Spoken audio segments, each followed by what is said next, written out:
ओम नमः शिवाय। ओम श्री गुरु माताय नमः। ओम श्री गणेशाय नमः। मेरे प्यारे बंधु, जो तंत्र मंत्र में रुचि रखने वाले सभी सनातन प्रेमी अपनी सनातन परंपरा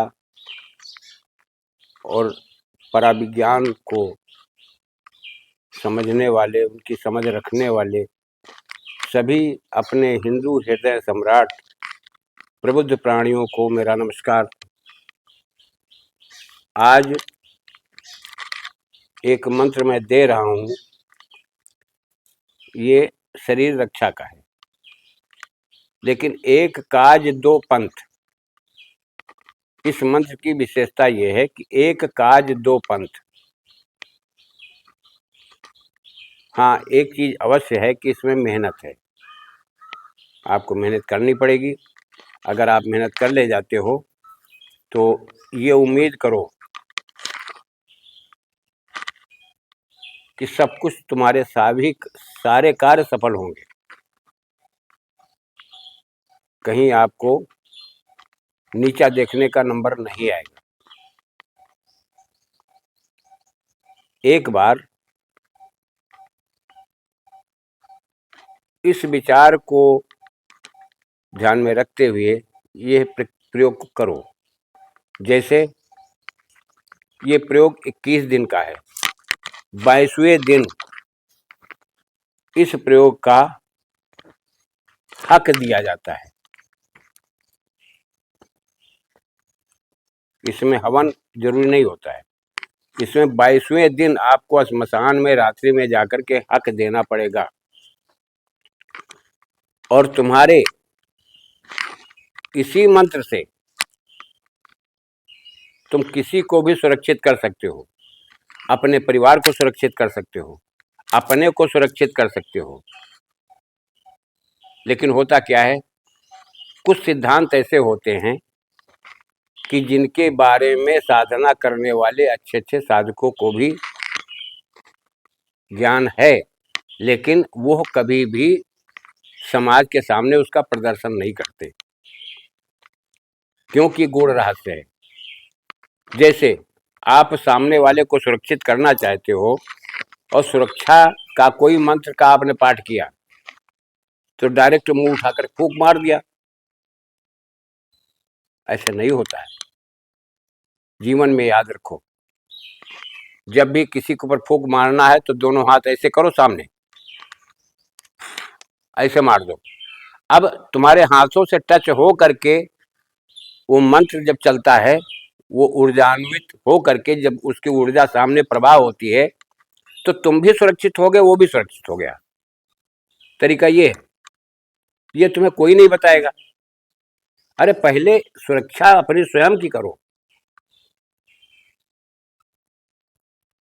नहीं, हम लोगों में देहाती कहावत है कि मांगे गए पूत मर गए भतार। क्या फायदा मिलेगा कि चोट चपेट खा के चले आओ, दूसरे का भी बवाल जो है अपने सर मर के चले आओ। ऐसा नहीं होता है, सोच समझ करके चलो। अब मैं तुम्हें वो मंत्र बता रहा हूं और सुनो।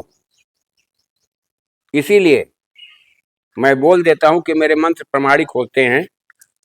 मैं इधर उधर से लेकर के कोई मंत्र नहीं डाल पाता हूं। कम से कम 300-400 वर्ष पुरानी जो देवनागरी में लिखे हुए साबर मंत्र हैं, पूछोगे तो मैं प्रमाण दे दूंगा, ग्रंथ का नाम बता दूंगा, किस पृष्ठ पर यह मंत्र है वो भी बता दूंगा, कि जिससे कोई साधक हमारा भ्रमित न हो, साधना करने वाला कतई भ्रमित न हो। तुम जितनी अटूट आस्था के साथ, अटूट विश्वास के साथ जुड़ोगे मंत्र से, तो मंत्र में निहित शक्तियां वो तुमसे जुड़ेंगी। जैसे एक तरीका मैं बता रहा हूं। जितने देवियों के मंत्र हैं, केवल देवियों के, पुण्य दैवत्व के मंत्रों के बारे में मैं नहीं, उस बारे में वो नहीं बताऊंगा, लेकिन देवियों के मंत्र जैसे कि लक्ष्मी का मंत्र हुआ, पद्मावती का मंत्र हुआ, त्रिपुरा देवी का मंत्र हुआ, त्रिपुर भैरवी का मंत्र हुआ, त्रिपुर सुंदरी का मंत्र हुआ, ये सब विद्याओं के मंत्र जितने भी हैं, इनका एक विधान होता है कि आप किनारे किनारे, आप चारों तरफ अपने 8 दिशाओं में एक एक दीपक जलाएं और दीपक की ज्योति बाहर रखें, और इतना फैसला रखें दीपकों का कि जो आपका हाथ ऐसे फैला दो तो दीपक टच ना होने पाए। जलाकर दीपक बीच में भूमि शोधन, आसन शोधन और अपनी पंचभूत शुद्धि करके तुम बैठो। अब मंत्र का जाप करो। होता क्या है,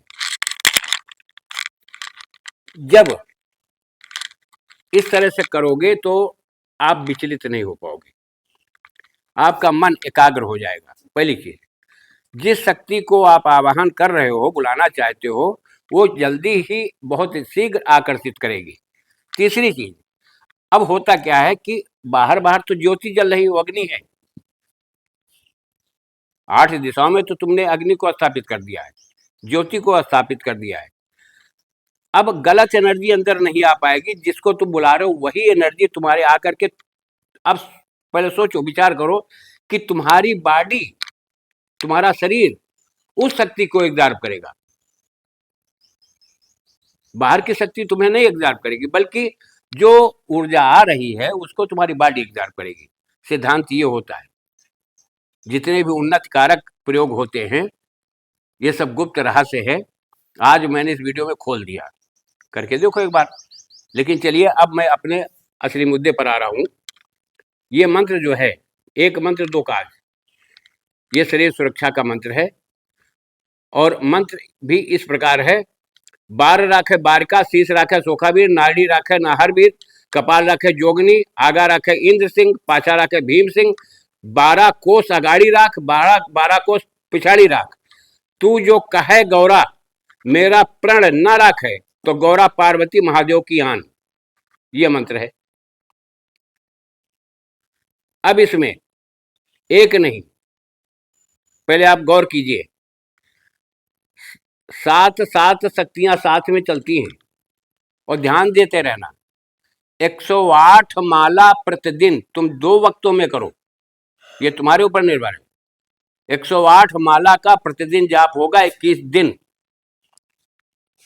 22वें दिन रात्रि में जाकर के सामान ले जाना पड़ेगा आपको: अंडा, शराब, सिंदूर और 5 मेल की मिठाई, ये सामान जाएगा, आप लेकर जाएंगे 22वें दिन रात्रि में श्मशान पर। वहां पर आपको सबसे पहले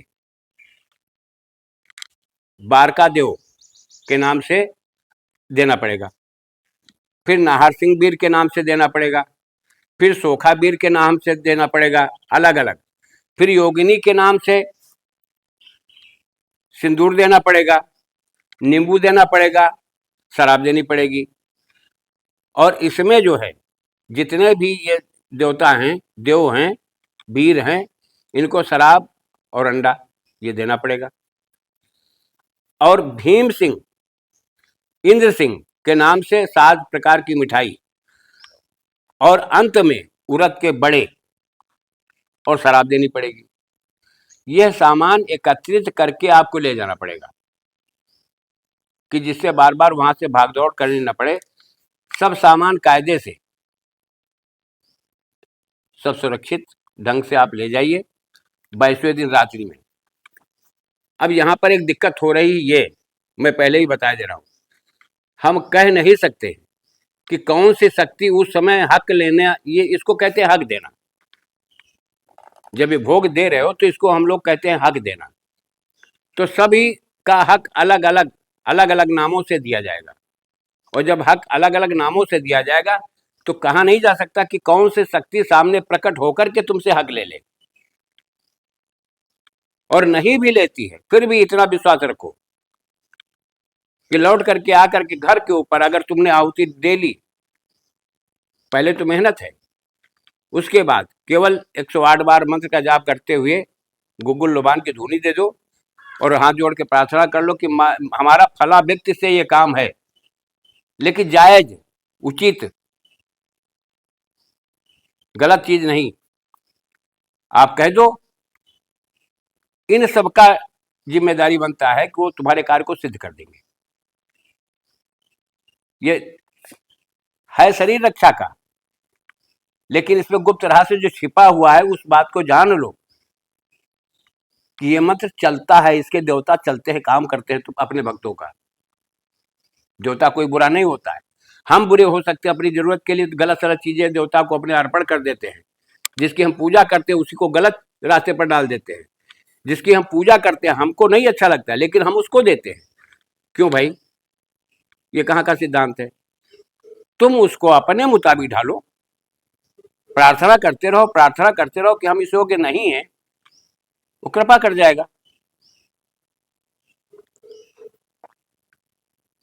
मैं इसी के साथ अपने शब्दों पर विराम दे रहा हूं और ध्यान करके फिर मैं बता दे रहा हूं कि जिस तरह से आप ड्यूटी करते हो 1 महीने के बाद तब तुम्हारी तनख्वाह मिलती है, ठीक इसी तरह पूरा जीवन तुम्हारा पड़ा हुआ, तुम 1 महीने मेहनत कर डालो, 1 महीना मेहनत कर डालो। 21 दिन का मतलब क्या होता है? 1.5 पाक, 1.5 पाक। तो जैसे अढ़ैया मंत्र होते हैं 2.5 पाक के, लोग गुमराह करते हैं, उसका एक ड्यू है, समय है। उसी तरह से तुम इसको करो और इस मंत्र के द्वारा बहुत लाभ उठाओगे। जरूरत पड़े अपने घर को सुरक्षित कर लो, जरूरत पड़े खुद को सुरक्षित कर लो, जहां जाओगे वहां ये तुम्हारे साथ रहेंगे, तुम्हारा काम करेंगे। मैं इसी के साथ अपने शब्दों पर विराम देता हूं। जय राष्ट्र, जय भारत, वंदे मातरम।